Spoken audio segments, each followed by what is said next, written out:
Are you ready, kids? Aye, Captain. I can't hear you. Aye, Captain. Whoa. Lives on a volcano across the sea. Brian and JL. Flees from malaria and other disease. Brian and JL. Who loses their water, electricity. Brian and JL. So Christ is what the Cameroonians will see. Brian and JL. Brian and JL. Brian and JL. Brian and JL. Brian and JL. And Baby Seal. My name is Brian Harris. My wife and I are missionaries in Cameroon.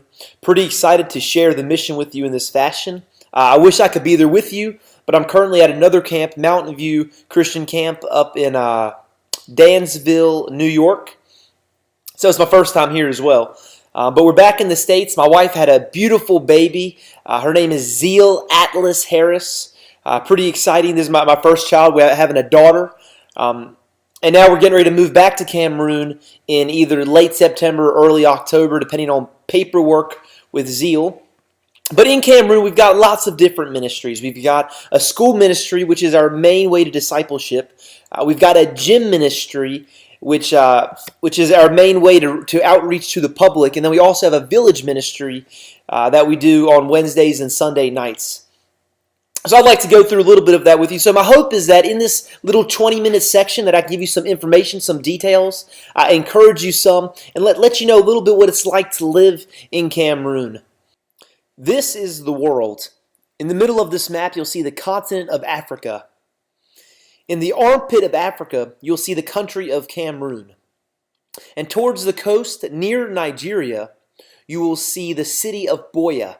And the city of Boya is on Mount Cameroon, which is an active volcano. And this is currently where we do ministry.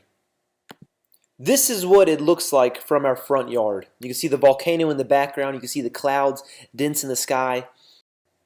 I'm going to attempt to give you a quick summary of what it's like to live in this country. Going over some of the cultural things you would face if you were to visit, some of the things you would see, some of the things you would notice. Things in Cameroon are expensive. They're usually twice the price as they are in the United States, sometimes a lot more.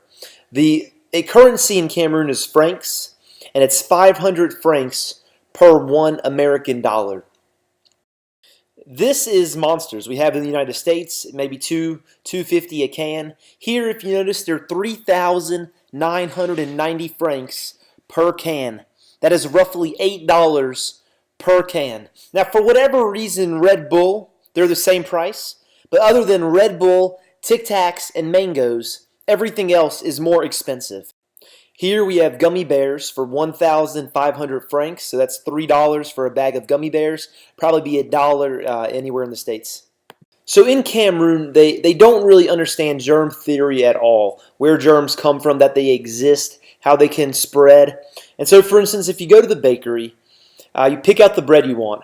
They take a piece of plastic, shake it off the ground, they then put it on their right hand, they grab the bread, they then put the bread into their bare left hand, which is their dirty hand, they then take the bread, put it in a piece of paper, wrap it up, hand the bread to you in their right hand. Somehow missing the point that there are germs that they could spread, that they just touched what I'm going to eat with their dirty left hand. This is a picture of Brittany at a gas station. Now, gas is about $4.50 a gallon. The average person makes $4 a day, so the average person cannot afford gas. And the people who work at the gas stations are always trying to make extra money. So when you pull up, you say you want $30 worth of gas. You have to make sure that they actually clear the dial. Otherwise, they'll keep it at, say, $20 worth of gas, only give you $10 worth of gas, and then keep the other $20 for themselves. So where we live in Cameroon is called GRA, Government Residential Area. And this is actually the nicest neighborhood in the city of Boya. And the reason we live in this area, the nicest neighborhood in all of Boya, is because it has the most consistent water. So the water in the GRA area turns on for 2 hours every other day. Many other places in the city, it might only turn on once a week, once every 2 weeks, once a month. for only an hour or so. And so here we're at least able to fill up our water tanks so we can continue to clean, to keep things sanitary, to prevent us from being sick. After we get our water, we still have to filter it. So this is one of the filter systems we use, was the Sawyer water filter system. Filters out viruses, bacteria, parasites, everything. We also use a Berkey filter system, which kind of looks like a tea strainer, and then everything filters through the filters that way. Same thing, viruses, parasites, etc. Humidity is a big deal. 10 miles from us in the city of Limbe is one of the wettest places in the world. This year it was actually ranked number 6 in the world, but sometimes it has been ranked number 1. And so there's a lot of humidity. There's so much humidity that during the rainy season, mold appears from everywhere and on everything, and there's nothing you can do. For example, right here is mold that has appeared between the plastic and the paper of a Coke bottle. Often during the rainy season and even during the dry season, your pillows are always wet due to the high humidity. Your towels will always be wet. They'll never actually dry. Your clothes cannot dry outside. And these are just some of the issues with living in one of the most humid places in the world. Traffic's pretty bad in Cameroon. This right here is a little clip from when we were driving in the largest city in Cameroon called Douala. They're 1.5 to 2 million people strong. The traffic you can see is not very great. Motorcycles drive in the middle because if they drive in between cars, the police will get upset because they're taking up room on the road. There's not really any traffic lights, not any stop signs. People just kind of go when they want to go. Because the traffic is so bad, there are lots of wrecks. And when there are wrecks, often people don't have their seatbelts on because there are so many in one car that you really can't wear a seatbelt. And so this right here is broken glass from where a passenger has hit their head in a taxi. This isn't abnormal to see. You see this in almost every taxi you get in because almost all of them have been in wrecks. All of them have caused lots of injuries. No, that is not a dead body in the back of the trunk. That is simply a man in the back of the trunk holding his trailer, letting the taxi do the work for both. The taxis do not let their trunk lock. That way passengers can easily get in and out of them or can easily put things back there. The average person in Cameroon makes $4 a day. It's not a lot, and so they can't afford a lot of things. And the workers like the electricians and the plumbers and the carpenters, they simply don't get a lot of business and don't have a lot of experience because most people can't afford to hire them. And so when you ask them to do something, they come, very, very willing to help, but they often don't do things correctly. For example, so we needed a bed frame for our mattress. So we went to a carpenter, we gave him the measurements, 200 centimeters by 200 centimeters. He said it'd be done in 2 weeks. We came back in 2 weeks, it wasn't done. He said it'd be done in 3 more days. We came back in 3 more days, it wasn't done. He said it'd be done the next day. We went back the next day. He said it'd be done in 2 hours. We went back in 2 hours. He said, no, it's not going to be done until the next day. So we went back another 3 days, gave him 3 more days, and then eventually it was done. And if you notice, there's something wrong with it. That's right, it teeter-totters. They built the support frame 1.5 inches too high. So the planks that lay across to support the mattress are not balanced, and the mattress will actually teeter-totter. So when we go back in September, I have to actually take down the support beam in the middle and lower it 1.5 inches so that the mattress will lay up there the way it's supposed to.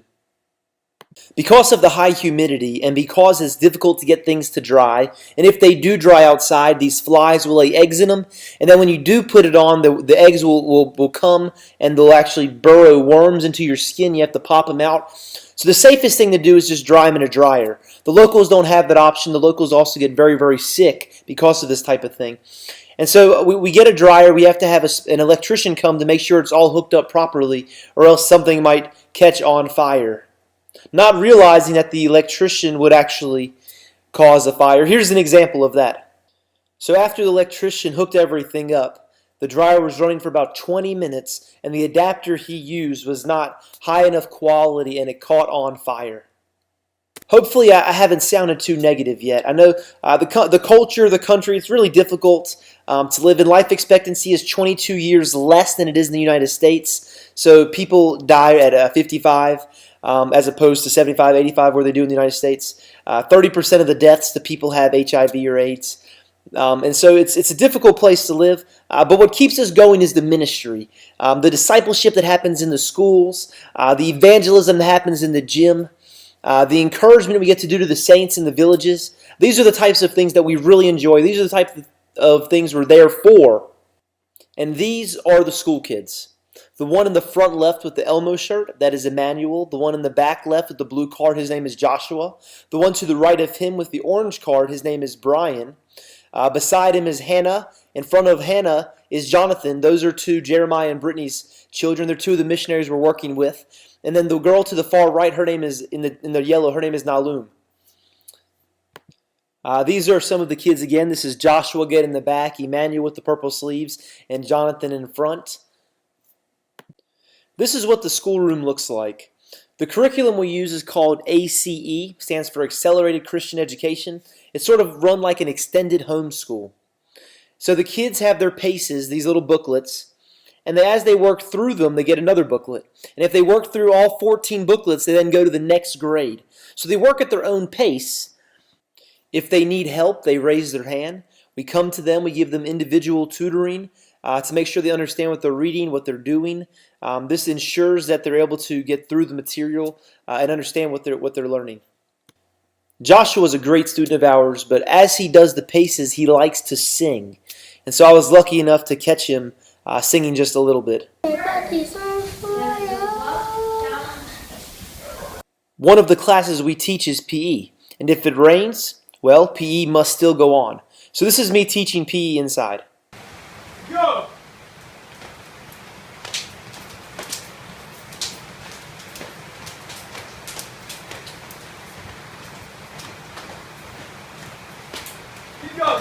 Keep going. Jumping jacks. We're going to do 50 of them. 1, 2, 3, 4. So in the school, we teach all the subjects. We teach math, writing, reading. We teach history, science. We teach the Bible. We teach French. We teach PE. They have a memory verse every day. They have Bible devotions in the morning. Our goal is to disciple the kids. Jeremiah's dad, Jeff Hostetter, started a school in Ghana, Africa about 17 years ago. And from the graduates of that original school, they've then planted several churches and 9+ other schools, all due to the graduates of the original school. And so because we've started the same pattern of school in Cameroon, we're hoping to see the same results. Our main evangelistic ministry is the gym. We train between 100 to 150 people a week. We go through squats, bench press, deadlift, overhead shoulder press, and many more. And these exercises don't mean anything in and of themselves. But what they do is they help us to build rapport with the Cameroonians, and they start to respect us as an authority. So JL, myself, and Jeremiah are personal trainers. We have certificates. And this is something that we wanted to be certified in before we went over there, so we had some proof of our validity and of our knowledge. And this has really helped because we have 100 to 150 people coming to us a week trying to get something from us. And as we develop these relationships, they naturally lead to Bible studies. And so we have this large amount of people to try to throw bait to try to get a Bible study with. And so we're usually able to get between 4 and 5 Bible studies apiece a week. After each workout session, we do a 5 to 10 minute devotion. And then those who are desiring more, who have questions, will spend time answering those, spend time building rapport with them. And then those are usually the ones we try to set up with the Bible studies.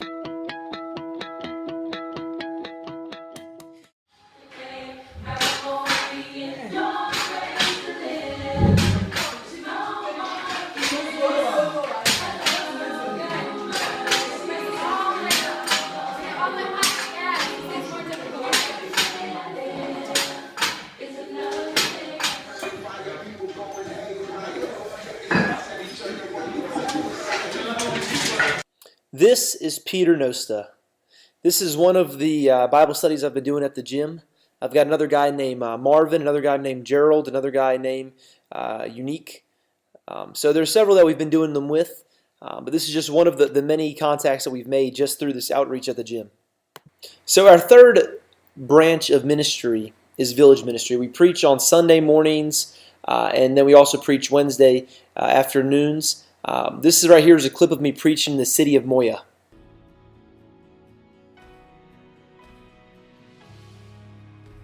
Last Saturday, I experienced my first time in a Boya market. And it was interesting. I saw some potatoes. They said, I would like to buy these potatoes. And I said, how much? And she said, 3,000. I said, no, 3,000 is too much. I will give you 1,500. And she started taking potatoes out of the bowl. I said, no. I want those potatoes that you were charging 3,000 for 1,500. And we go back and forth and negotiate and bargain, and eventually we settle. And then I say, hey, where's my dash? And she shows me a spoiled potato. I said, no, I don't want a spoiled potato for my dash. I want a good potato for my dash. And so it goes back and forth, bargain. But with God, there is no bargain. You cannot negotiate with God. And the reason is because God paid the asking price for us. God paid the asking price for us. We cannot hold on to anything else. We cannot rely on anything else. We cannot rely on juju, on witch doctors. We cannot rely on money, on possessions. We cannot rely on desires to be famous and wealthy. We can rely on nothing but God. Jeremiah and I coming to do some teaching at Acona Church of Christ. Jeremiah will be teaching tonight, so pretty excited. Took this bad boy here, Fun Road, you can see. I've got a little singing clip from the church at Mile 16 Church of Christ. This is them singing right now.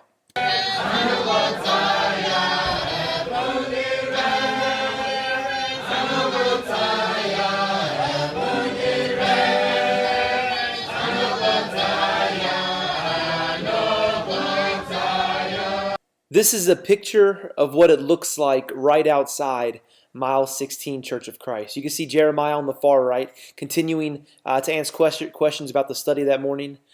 But you can see it looks pretty different, to say the least. Sunday nights we do house church.